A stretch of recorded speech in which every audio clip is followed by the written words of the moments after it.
Okay, Assalamualaikum warahmatullahi taala wabarakatuh dan selamat pagi semua. Pada pagi ini, pada pagi ini kita akan tengok perincian untuk tema 2, kerja khusus pengajian am semester 2 bagi tahun 2020, tahun 2022 ya. Okey. Okey, tema 2, tema besarnya adalah sosial dan budaya. Okey. Dan dikaitkan dengan makanan ya, sosial dan budaya titik bertindih makanan ya. Inilah tema 2. Tema 1 dulu adalah pengguna bijak ya. Tema 2 ni adalah sosial dan budaya makanan, bermaksud dalam tajuk-tajuk yang awak akan bina nanti dan akan bangunkan nanti, ianya berkaitan dengan makanan, dan makanan itu perlulah berkait dengan sosial dan budaya. Maksudnya awak tak boleh buat tajuk yang semata-mata menerangkan proses pembuatan makanan. Okey, itu tidak menjawab soalan. Ya. Yang diperlukan di sini adalah bagaimana makanan yang dihasilkan dalam masyarakat kita, sama ada Melayu, Cina ataupun India, berkaitan dengan sosial dan budaya masyarakat tersebut ataupun masyarakat Malaysia. Ya. Okey. Seperti biasa, Madam akan bagi contoh dulu bagaimana tajuk ini boleh dibangunkan. Ya. Bagaimana daripada tema boleh dibangunkan tajuk-tajuk yang sesuai. Okey. Okey. Tajuk yang pertama, kita tengok yang tulis merah tu. Amalan makanan sewaktu berpantang selepas bersalin dalam kalangan masyarakat Melayu di Kampung Padang Besar Perlis. Okey, untuk tajuk ni, untuk pelajar-pelajar medium semua, tolong beri perhatian. Apabila kita buat tajuk, okey, dalam tajuk tu mestilah ada lokasi. Okey, contohnya dalam sini lokasinya adalah penduduk Kampung Padang Besar Perlis. Itu lokasi dia. Mesti ada lokasi. Mesti ada isu. Apa isu dia? Amalan makanan sewaktu berpantang. Okey, dia mesti ada isu dia. Okey, siapa responden dia? Wanita-wanita selepas bersalin. Okey, jadi dalam satu tajuk mesti ada apa isu dia, siapa responden dia dan lokasi dia dekat mana. Okey, dan sesuatu tajuk yang awak buat tu mestilah tajuk yang mendukung tema. Kalau kita tengok temanya, tema 2 adalah berkaitan dengan makanan dan dikaitkan dengan sosial dan budaya. Ya. Dan kalau kita tengok amalan makanan sewaktu berpantang selepas bersalin, ianya adalah berkaitan dengan budaya. Kalau orang Melayu mungkin makanannya berbeza sewaktu berpantang ya dengan orang Cina dan juga orang India.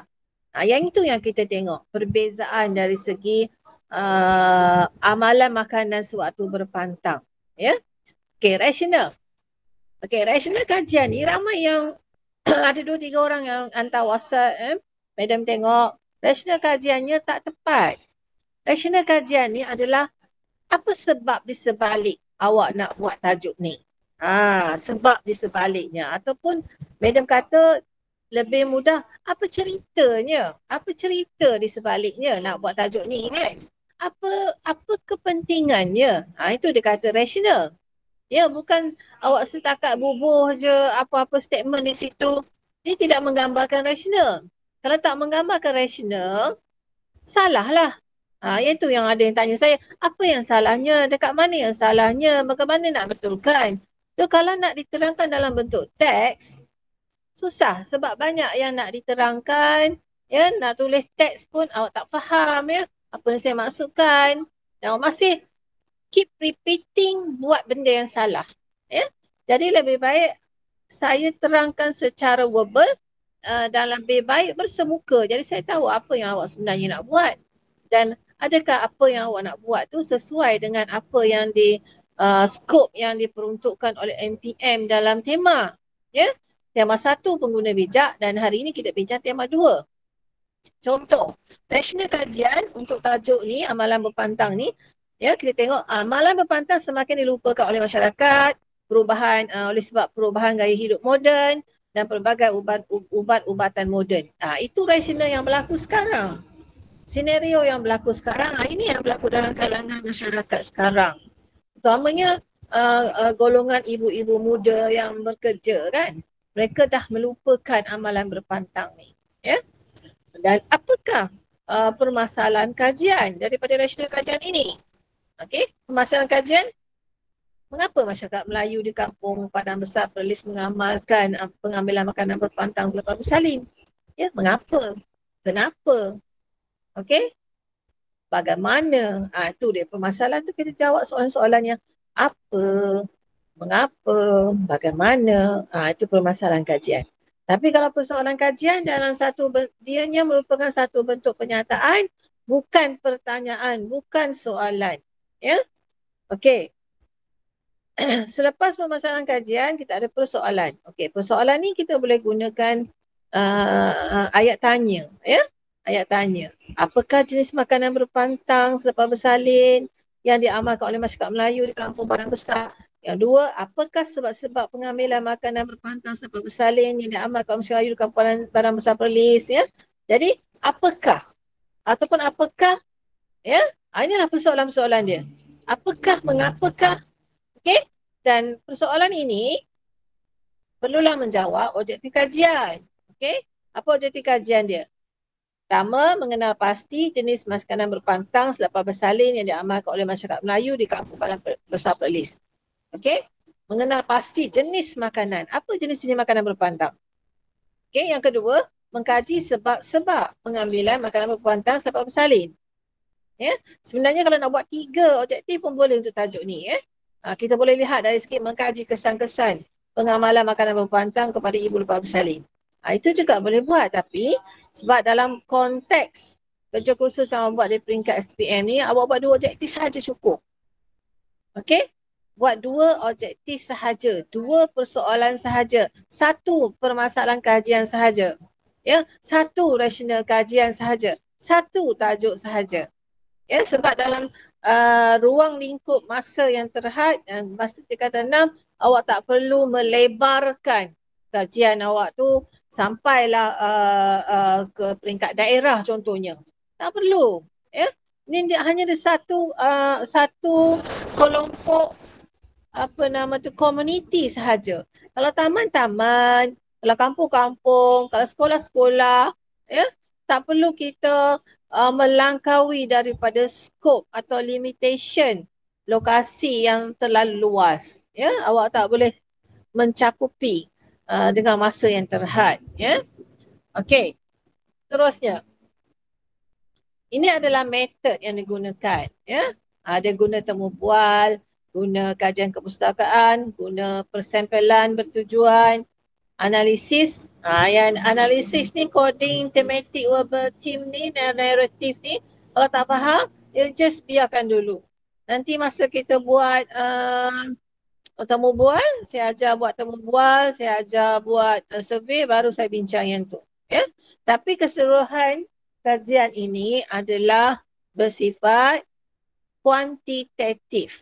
Ya? Rekod bentuk deskriptif. Keseluruhannya. Ya? Maksudnya awak buat secara survey, kuantitatif, dan data itu dianalisis secara deskriptif. Ya? Deskriptif means you describe the data. You describe apakah yang you dapat daripada data-data yang collect melalui melalui survey nanti. Ya? Okey. Okey, ini adalah tadi yang berkaitan dengan amalan makanan berpantang tadi.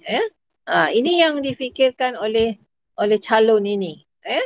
Calon ini fikir, okey, sebab-sebab pengambilan makanan berpantang, okey, dia senaraikan. Yang inilah nanti yang dia akan jadikan soalan survey. Ya? Betul ke tidak? Nanti kita tengok respon daripada Allahumma salli ala sayyidina Muhammad, daripada responden, ya. Dia sediakan dulu apa yang bakal responden jawab. Sebab-sebab pengambilan makanan pantang, satu, tidak boleh bersenam, mengekalkan kelangsingan tubuh, kebersihan diri, mengecurkan rahim. Okey, ini antara sebab-sebabnya. Yang dari sebab-sebab ini nanti dia akan rangka soalan survey. That's why awak pilih tajuk, awak kena fikirkan dah. Katalah awak fikir tentang tajuk pertama tu kan, apa amalan berbelanja berbelanja barang runcit kan, menggunakan apa nama tu, pembayaran tanpa wang. Jadi awak kena fikirkan dah apa jenis-jenis je pembayaran tanpa wang. Lepas tu awak fikirkan juga apa mengkaji kesan. Apakah kesan-kesannya daripada pengamalan pembayaran tanpa menggunakan wang kepada pengguna. Itu yang dikatakan pengguna bijak. Ya? Tapi kalau kita buat kad kredit, contohnya kad kredit tu bukan pengguna bijak. Sebab kad kredit tu menambah hutang, nama pun kredit. Sebab tu kalau buat kad kredit tak boleh. Tajuk tu tak sesuai. Ya? Okey. Seterusnya, kita tengok contoh yang kedua. Contoh yang kedua, pulut kuning dalam pelbagai upacara adat masyarakat Melayu di Kampung Makam Datuk Keramat Pulau Pinang. Ada tak isu dekat sini? Apa isu dia? Saya boleh jawab apa isu dia? Pulut kuning dalam pelbagai upacara adat. Pulut kuning dalam pelbagai upacara masyarakat Melayu. Okey, mana responden dia? Masyarakat Melayu. Lokasi? Kampung Makam Datuk Keramat Pulau Pinang. Ya. So dalam sesuatu tajuk mesti ada tiga aspek ni. Mesti ada isu, mesti ada lokasi, mesti ada siapa respondennya. Ya. Okey, apa rasional? Apakah rasional kajian ini? Pulut kuning menjadi hidangan wajib dalam majlis keramaian masyarakat Melayu. Pulut kuning juga menjadi kegemaran dalam kalangan masyarakat Melayu kan? Kalau raya kan mak-mak dah siap dah beli kan? Beli beras pulut untuk masak pulut kuning. Nanti di pagi raya makan pulut kuning dengan rendang kan? Ini dah jadi budaya orang Melayu. Ya, orang Melayu memang raya tak ada pulut tak sah. Kalau tak buat pulut kuning pun mesti ada lemak. Ya, mesti ada ketupat. Ketupat yang apa? Ketupat pulut. Kan? Kalau orang Kelantan wajib tu. Orang belah pantai timur ketupat pulut. Lemang. Jadi itu yang dikaitkan dengan budaya. Ya, bukanlah kata awak nak buat tajuk makan nasi. Okey? Makan nasi dalam budaya Melayu. Okey, makan nasi. Itu common sense. Ya, itu makanan tu makanan ruji. Ya. Orang Melayu, orang Cina pun makan, orang India pun makan nasi. Kalau kita nak buat perbandingan dengan masyarakat berada di London contohnya, dia orang tak makan nasi, dia orang makan roti. Tapi di mana kita nak cari responden tu? Ya, takkan kita nak pergi ke London semata-mata kita nak buat kerja khusus STPM. Jadi kita kena fikirkan logiknya kat situ ya. Okey, permasalahan kajian, apakah signifikan pulut kuning dalam pelbagai upacara adat masyarakat Melayu di Malaysia? Okey? Persoalan, apakah jenis upacara yang menggunakan pulut kuning? Yang kedua, apakah kepentingan atau simbolik penggunaan pulut kuning? Okey? Dan objektif dia, mengenal pasti jenis upacara yang menggunakan pulut kuning. Yang ni tak termasuk dalam slide ya. Dia kena ada dua. Objektif yang kedua dia berkaitan dengan persoalan. Yang pertama mengenal pasti, yang kedua apa? Upacara yang menggunakan pulut kuning, yang kedua mengkaji, ya. Boleh buatlah sini B, A, B. Kita tinggal ni. Mengkaji kepentingan penggunaan pulut kuning dalam upacara adat masyarakat Melayu di kampung Makam Datuk Hormat Pulau Pinang. Itulah objektif dia. Ya. Okey, yang ini adalah metod yang digunakan. Metod ni sama je. Data dia apa? Data primer, temu buah, soal sidik sekunder, kepustakawan, kaedah pemilihan persempelan. Ya, kaedah pemilihan ni soal sidik lah. Kita buat persempelan rawak. Ya, maksudnya kita ambil 30 orang responden secara rawak. Analisis deskriptif. Okey? Okey, seterusnya kita tengok lagi upacara minum teh dalam adat perkahwinan kaum Cina di Pulau Pinang. Dalam tema, dalam contoh tajuk seterusnya pun kalau awak tengok, ada dia punya isu dia upacara minum teh, ada masyarakatnya, masyarakat Cina, ada lokasinya Pulau Pinang. Okey, dalam konteks ni, lokasinya ni dah luas dah ni. Maknanya satu Pulau Pinang tu. Sebenarnya boleh je delimitkan skop lokasi tu. Tak perlu sampai satu Pulau Pinang. Mungkin ambil kawasan Air Hitam contohnya kan. Kawasan Minden contohnya kan. Kawasan Batu Maung contohnya. Tapi Batu Maung tu kawasan Melayu. Dia kena ambil kawasan Georgetown lah. Georgetown tu nama Cina. Sebab saya tahu Penang tu dulu. Saya duduk 4 tahun kat Penang. Kat USM kan. Kalau dekat Georgetown tu, majoriti Cina. Kalau Batu Maung, area bukit-bukit kampung tu semua majoriti Melayu. Okey, isu kajian. Apa isu kajian dia? Sejauh mana upacara minum teh dalam adat perkahwinan kaum Cina di Pulau Pinang masih diteruskan? Adakah masih diteruskan sampai sekarang? Ataupun hanya gimmick saja? Ya? Rasional, upacara minum teh semakin jarang dapat dilihat dalam majlis perkahwinan kaum Cina. Kebanyakan majlis perkahwinan kaum Cina lebih bertemakan moden. Dan pada waktu inilah, pada waktu zaman global, pada waktu zaman digitalization ni, revolusi keempat sekarang ni. Ya? Tapi kalau zaman-zaman dulu, ya, inilah dia upacara penting dalam masyarakat Cina kan. Jadi ini yang dia buat kajian. Tengok persoalan kajian, apakah kepentingan upacara minum teh?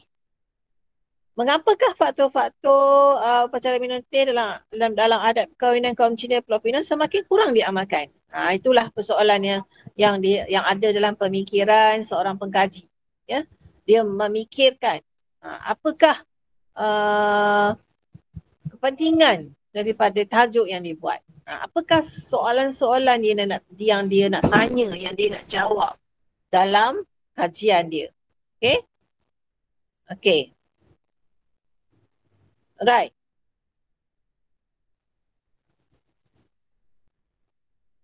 Okay, sampai situ ada nak tanya? Sebelum saya teruskan sikit lagi. Sikit tak banyak dah.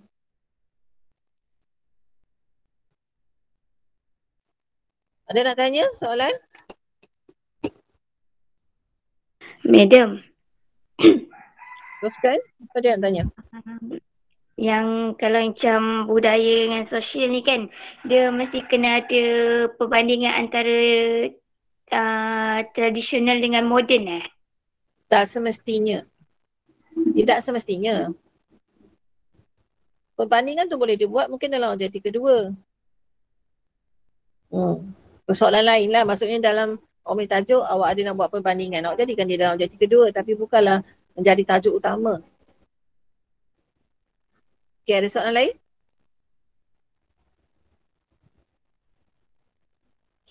Ada soalan lain? Tak ada? Pening ke? Pening ke? Tak pening? Pening ke tak pening? Pening sikit. Tak ada orang? Hilang? Macam mana? Apa cerita? Pening ke tak? Boleh Pening ke? macam Boleh Madam. ikut? Ha? Boleh lah. Boleh lah. Boleh? Tak dengar respon? Boleh ke tidak? Ke nak berhenti sekarang? Boleh Hello? Madam. Boleh Madam. Okay, so kita sambung dengan contoh seterusnya. Okay, masih dengan tema sosial dan budaya makanan. Ya. Amalan makan sirih dalam kalangan masyarakat India. Penelitian di bandar kampung SS. Dia tak nyatakan lah. Tapi sebenarnya dalam kajian dia akan letaklah kampung mana. Ya. Jadi responden dia adalah masyarakat India. Lokasi dia kampung SS, Selangor. Isu dia adalah amalan makan sirih. Okay. Rasional kajian kepelbagaian dan keunikan amalan makanan mengikut etnik. Okay. Wujudnya pelbagai fungsi dan peranan amalan makan sirih mengikut kaum. Persoalan mengapakah masyarakat India gemar memilih sirih? Adakah trend makan sirih menjadi amalan masyarakat India? Itu persoalan dia kan. Sebenarnya amalan makan sirih ni kaum-kaum yang terdahulu ya memang makan sirih pun bukan orang India je. Kaum Melayu pun sama. Yang saya ingat lagi zaman Tok Yang saya dulu kan. Tok Yang tu adalah mak kepada nenek saya, belah mak saya. Dia bukan je makan sirih tu tapi dia makan juga apa tu yang dia letak kecil lagi tu apa nama yang dia apa kemam kan. letak kat celah sentil ke apa namanya. Letak kat celah gigi tu merah je kan. Dengan gambirnya kan. Dengan kapurnya. Dia kata untuk menguatkan gigi. Lepas tu kalau kanak-kanak bayi kembung, disemburnya sirih dengan apa semua bahan yang dikunyah tu dan jadi kuning tu, sembur dekat perut baby untuk menghilangkan kembung baby tu. Kan? Baby kan suka kembung kan? Itulah saya dulu pun samalah tu. Kenalah juga semburan kuning tu sebab saya dulu tahun 60-an kan. Masih sempatlah dengan tok yang saya tu. Masa baby lagi lah. Mak saya lah cerita kan. Jadi maksudnya amalan makan sirih ni bukan dalam kalangan orang India. Sejauh orang Melayu pun sama ada amalan makan sirih. Zaman dulu. Sekarang tengok pokok sirih pun tak nampak dah. Kan? Okay. Method data primer, data score ni biasa. Yang tadi yang madam dah beritahu kan. Method ni. Okay. Ni tema 2. Tema 2. Seterusnya, populariti kuih tradisional dalam kalangan pelajar tingkatan 6 di SMK XYZ. Jadi dalam kajian awak jangan letak XYZ. Letaklah nama sekolah. Ya. Populariti kuih tradisional. Nasional kajian, kuih tradisional lambang keunikan budaya rakyat Malaysia. Permasalahan kajian, terdapat pelbagai jenis kuih tradisional yang hampir dilupakan, dipinggirkan pada masa sekarang. Persoalannya, apakah faktor-faktor yang menyebabkan kuih tradisional dilupakan? Dan kedua, apakah langkah untuk menjadikan kuih tradisional digemari semula? Simple je. Cari persoalan yang simple, objektif yang simple. Jangan complicated. Jangan complicated. Saya tengok ada yang buat complicated sangat ya. Objektif yang pertama tu dengan persoalan yang pertama tu gunakan soalan apakah aja. Apakah faktor-faktor, apakah jenis ya. Lepas tu jawab dalam objektif untuk mengenal pasti faktor-faktor. Mengenal pasti jenis. Ya. Gitu. Okey, persoalan kedua, apakah langkah untuk menjadikan kuih tradisional digemari semula? Jawablah dalam objektif. Objektif dia apa? Mengkaji langkah-langkah untuk menjadikan kuih tradisional digemari semula dalam kalangan pelajar tingkat 6 di SMK XYZ. Gitu. Jadi persoalan dengan objektif ni dia ada kaitan. Awak soal dalam persoalan, awak jawab dalam objektif. Jadi dia ada berkaitan. Carilah persoalan yang mudah untuk dijawab dalam objektif. Jangan cari yang pelik-pelik, yang complicated, yang simple, yang mudah dijawab. Ya? Okey. Okey. Yang ini tema seterusnya. Ini masih tentang hidangan makanan ketika reunion dinner. Ya? Yang complicated sangat saya tak nak pergilah. Kita pergi tengok yang ni.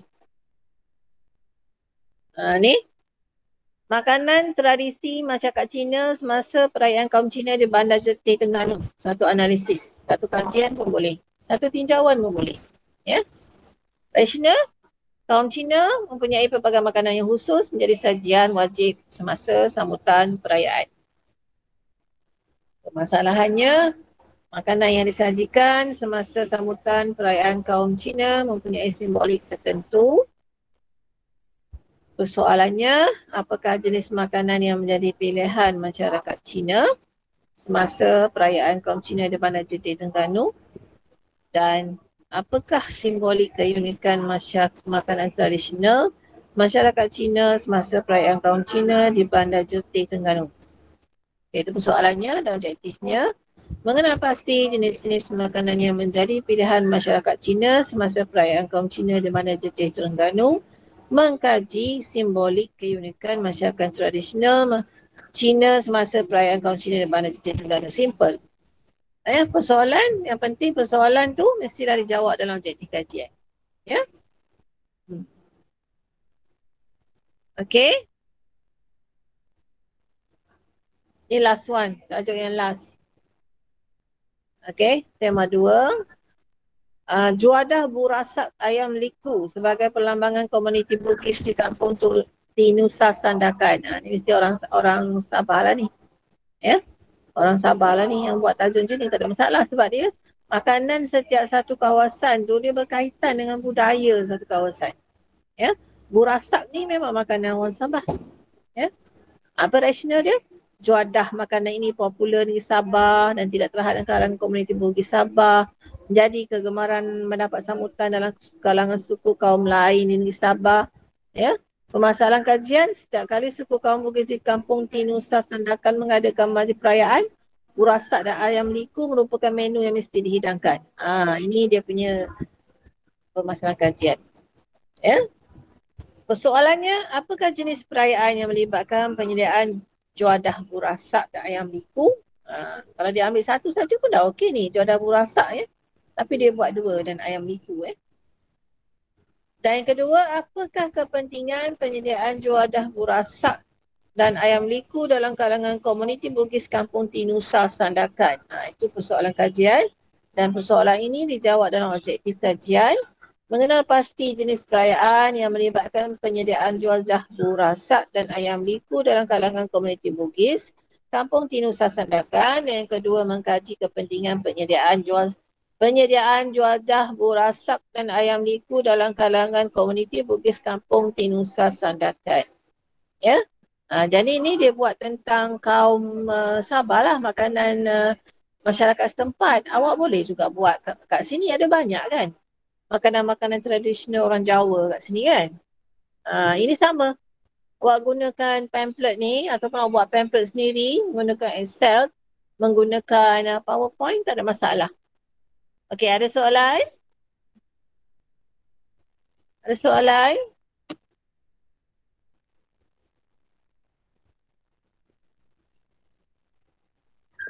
Kalau kita nak kaitkan tema ni, apa yang makanan ni, kita boleh kaitkan dengan makanan yang apa yang pengaruh golongan muda, boleh kan? Okey, makanan apa contoh? Fast food. Fast food tu dia terlalu luas. Kita tumpukan kepada spesifik makanan apa. Okey.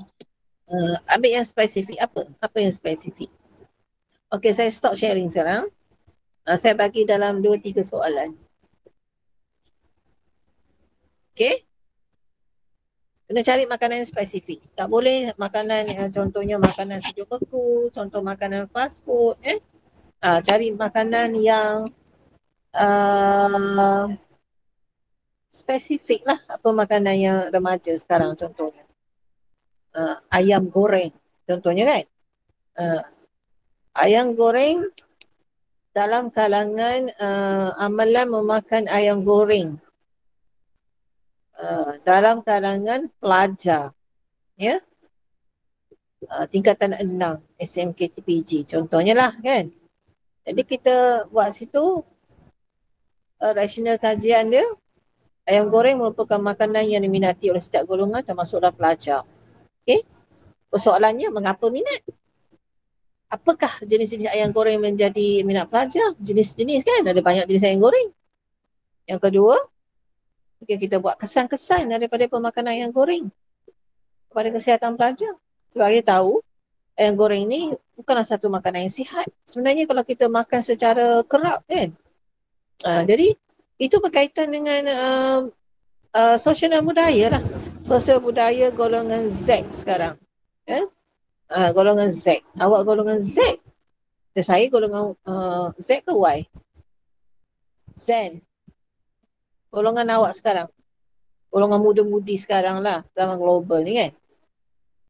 Suka fast food. Tapi kita tak boleh sebut fast food. Kita spesifikkan jenis makanan dia. Ada soalan seterusnya? Soalan seterusnya. Bila saya bagi masa tanya, tak nak tanya. Bila tak suruh tanya, sibuk WhatsApp tanya kan. Benda ni saya susah nak terangkan secara teks. Kena terangkan secara verbal. Semuka lagi bagus. Okey, soalan seterusnya. Madam, Apa namanya, kalau untuk makanan ni, dia memang spesifik untuk makanan tradisional saja ke ataupun kita boleh ambil makanan yang moden? Boleh, tapi kaitkan dengan sosial dan budaya. Apa makanan moden ni?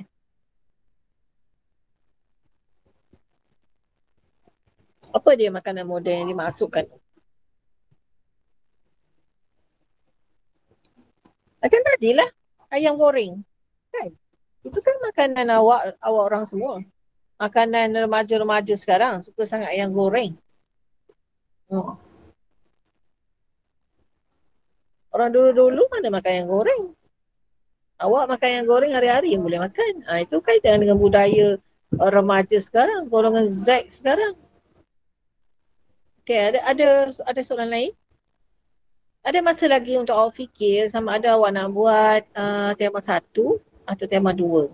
Okey, kalau tak ada soalan nak tanya, saya rumuskan aja bahawa kalau awak pilih tajuk, awak tengok, awak lihat, awak buat kajian. Senang tak nak dapat responden? Lokasi dia dekat mana? Isu dia apa? Dan daripada situ awak fikirkan senang tak nanti bahan rujukan nak cari.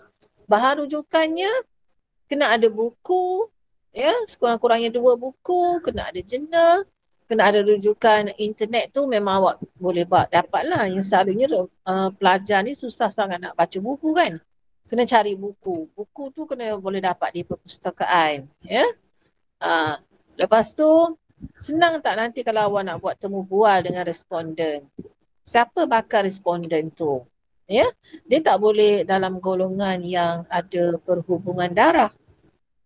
Cikgu bolehlah, tapi cikgu pun tengoklah apa tajuk awak tu, siapa responden dia.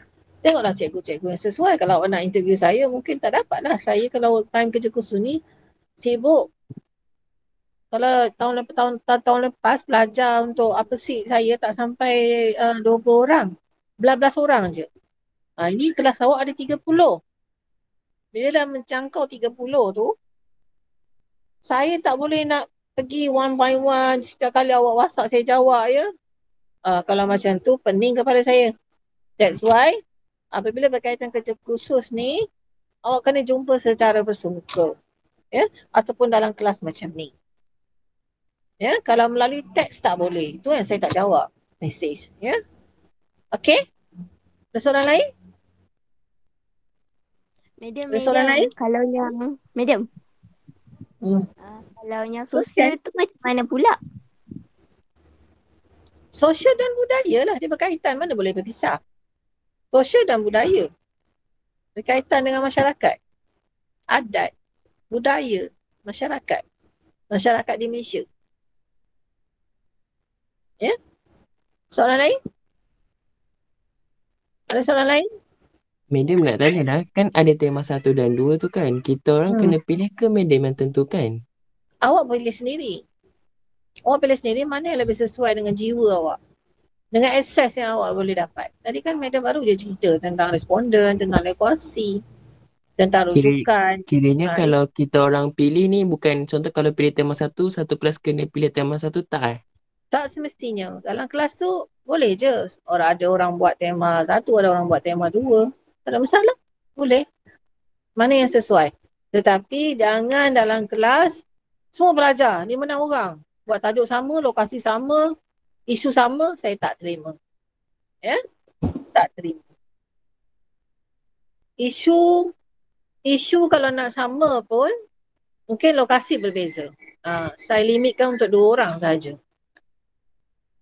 Banyak lagi isu kita boleh dapat, ya? Tajuk kita boleh dapat, macam-macam lagi. Okey. Itu yang memerlukan kematangan untuk berfikir, kan?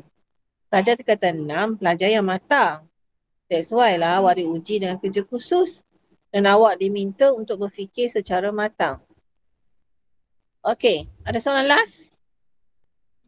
Kalau nak cakap sosial budaya ni yang boleh cakap pasal air, boleh tak? Bagaimana tu? Buka kamera nak pasal tanya saya. minuman. Nak bertanya saya, buka kamera. Jangan berselindung di belakang tabir tu. Saya tak suka.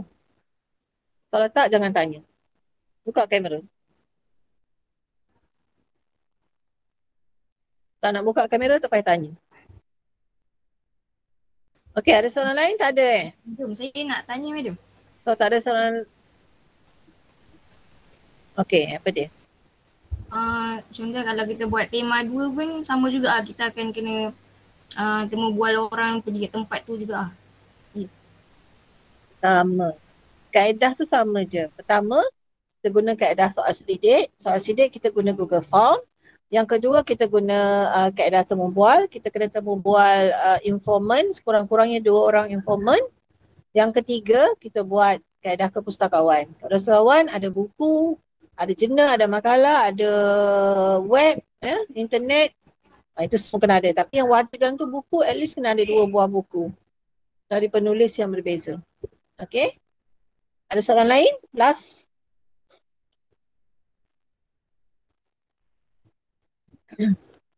Ini pun tengok pun tak penuh kan? Macam mana tu? Yang dengar penerangan saya pun ada yang susah nak faham, yang tak dengar tu lagilah susah nak faham kan? Ada tak yang lain? Tak ada. Kalau tak ada, kita sudahi kelas hari ini. Boleh stop recording. Dengan lafaz Bismillahirrahmanirrahim. Wabillahi taufiq wal hidayah. Assalamualaikum warahmatullahi taala wabarakatuh. Kita akhiri kelas. Besok boleh stop recording, Nazatul.